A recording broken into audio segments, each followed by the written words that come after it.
My name is Celina Larsen. I am in private practice as a therapist in Sandpoint. I work with trauma. And my name is Josh Barnes, also a therapist here in Sandpoint, and I also work a lot with trauma, work a lot with youth. So, one of the things that we wanted to address today as local mental health professionals is this conception that we have kind of a reduction in the at risk youth population. Not exactly sure where that idea is coming from. I'm sure what you see in your daily practice and just in the community is quite the opposite. Absolutely. And the statistics really bear that out as well. We have something like 40% of youth nationally struggling with depression, higher rates in the 40s and 50s for anxiety, and that's not just anxiety, that's anxiety disorders. So you have to meet quite a bit of criteria to be at that place. That keeps climbing. While depression is slightly declining, anxiety is continuing to climb since COVID. But what we often see in our practices is kids who really need help. Not getting help at another school that can't track them as well. Sure. So, one of the criteria for placement in alternative high school is a serious personal, emotional, or medical issue. And we certainly work with a lot of youth who have one or all of those issues. That's just one of many potential criteria for placement at LPO or a school like it. But that is really what we deal with primarily as therapists, is helping students with that kind of more personal, emotional, or psychological challenges that they might have. And that is something that I certainly benefited from as a student at LPO, was just that understanding of having adults who cared about me, who could track me, who were invested in my, not just, hey kid, is your homework done, but how are you doing at home, how are things in your life, and really just, I think for the first time in my life at 15, really feeling like there was a group of people who were invested in my outcome. I mean, people that wanted me to succeed. Right. And I didn't know how to do that on my own. And I think that there's definitely not a lack of that in our community or any community Sure. in America at this point.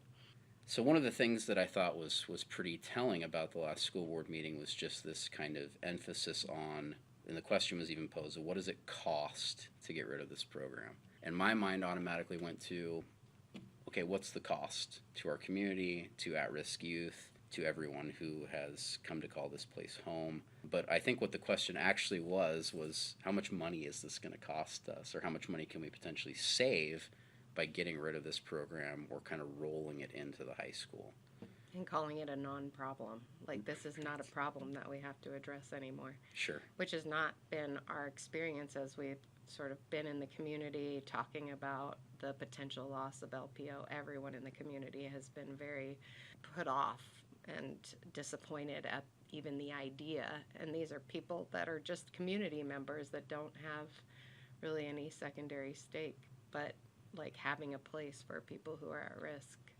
And there is a lot of it. Otherwise, the community wouldn't be responding. They would be saying, what at-risk population needs Sure. to go there? But that has been overwhelmingly, not the consensus. Yeah. And from my, brief kind of questioning of many stakeholders in the community, as usual, it doesn't seem like the board took much of an opportunity to ask any of us as mental health professionals, any of the doctors, any of the judges, The probation police. officers, Yeah. police. Hey, are you guys seeing a reduction in these at-risk youth? That might be a great place to start. Yeah. But I don't think any of that was considered. What is the true cost of getting rid of this program? What does that do to a community, to a group of students that are very at risk and who have, for the first time in their lives, found a place where they feel like they can be comfortable, learn effectively, and feel supported? And I think this narrative that these kids are going to somehow just get back into the high school, regardless of the amount of students, and they were pretty clear in their own numbers of recognizing, okay, it's going to start out early, but it does every year. Kids always come on over the course of the year. It's kind of the nature of how it works. But even with that, this narrative that, well, the numbers are declining, right?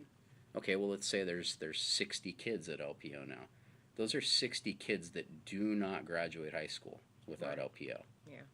They do not get to that finish line. And so that is the alternative, right?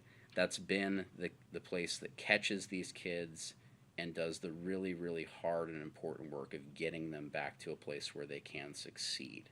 I would hope that one of the primary motivations for the school board would be looking at, as they say, every student, what their needs are, right? Um, I doubt that they would be nearly as comfortable doing something like cutting the Beacon program at the middle school or the high school or one of the elementary schools. Those are obviously important programs that are tailored to a specific population of kids, right? So it's not just apples to apples. You can't just say, well, if we take this many students and plug them in over here, we can save some money. So that was part of the meeting that it was admittedly quite hard for me to listen to, but also I think quite telling about what some of the motivations are here. And to just try to push them all together into one space as if we weren't leaving that space Right. intentionally. Right. That was, I lasted 5 days at the high school, and it's only because I really liked one of my teachers. Sure. Otherwise, it would have been a day. It was just stimulation overload there. Yeah, I was just talking to a student that was in a similar situation, and yeah, but for the alternative school, this is a student that would not do well with homeschooling or online learning, and has no interest whatsoever of going back to the high school. Yeah. And so the LPO is the alternative for that student and has been an incredibly important thing for him and for his whole family. I really, really hope that we can do everything that we can to keep this program going. The costs matter, right? We're taxpayers in this community, Yeah. right? We have children in this community. I have 4 children in this school district, and so it's important to me that all of these different factors are considered. But it really does feel like there's an emphasis purely on the financial questions, not so much on the cultural or developmental or even the educational impact that this is going to have on kids. Particularly around this question of the kind of emotional, psychological, and social impacts of this, is that the board has been willing to not only try to move the school, but to get rid of the counseling position at the school in the midst of this move. Wow. And to combine the roles of principal with counselor. Oh, my. So in my mind, having worked with a lot of these youth and having worked with the principal and the counselor, both great individuals, this is a time when the students are going to need more support, not less. And the interesting thing, at least from my experience when my kids were in high school, I had a kid that graduated from Sandpoint High School and a kid that went to LPO.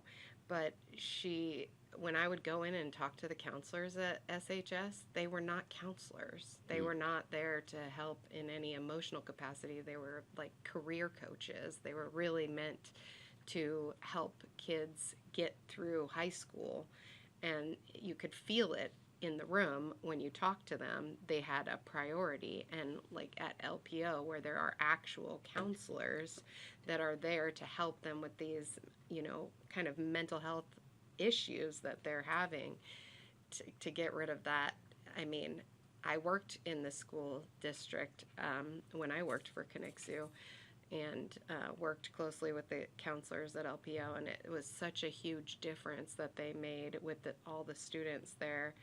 And just getting rid of that, or marrying that to somebody who already has a pre-existing idea that's not coming from the perspective of like what is best for the student and their mental health and where do they need to be protected, versus having just a principal do that who has obviously a different motivation.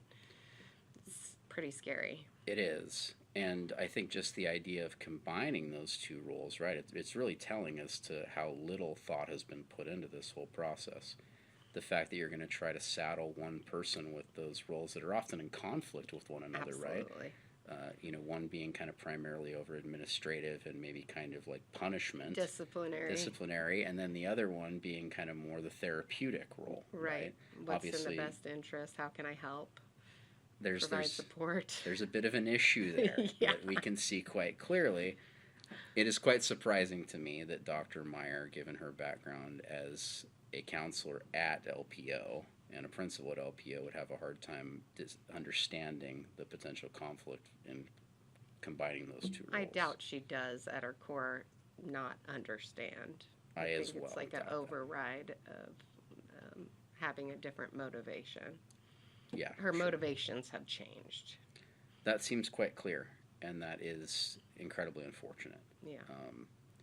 I would hope that, given her background and everything that she has witnessed at that school, that she would have a much different take on a lot of this. She was a great counselor, as far as my experience goes, and so yeah, this has been a really difficult thing just to kind of watch. And my biggest hope is just that, you know, regardless of if this ends up being the case that the school moves locations, that these kind of considerations are not continually left out, right? Yeah, I mean, they're just hacking the program to pieces, it sounds like, you know, like little by little. Right. And making it less and less accessible or helpful. Yeah. Maybe in, like, whiting out the kids as they go.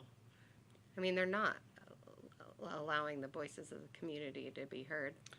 Yeah, that was another part of the meeting that was pretty disappointing, even given kind of the procedural constraints of the meeting, is that, you know, given all of the feedback that was given, right, to just go ahead and make the vote right then and there without at least giving some time and consideration. Well, they had already made their decision. That was pretty obvious, right? Which, again, I don't know how you make that decision without having this process of asking the community for input, really weighing all that input, looking at maybe potentially other situations where alternative schools have been closed or combined with another school. Because what I think is going to happen here, quite obviously, is that they move the SMS campus. All of the problems inevitably ensue with that, right? And then they have to figure out, well, what do we do about this now?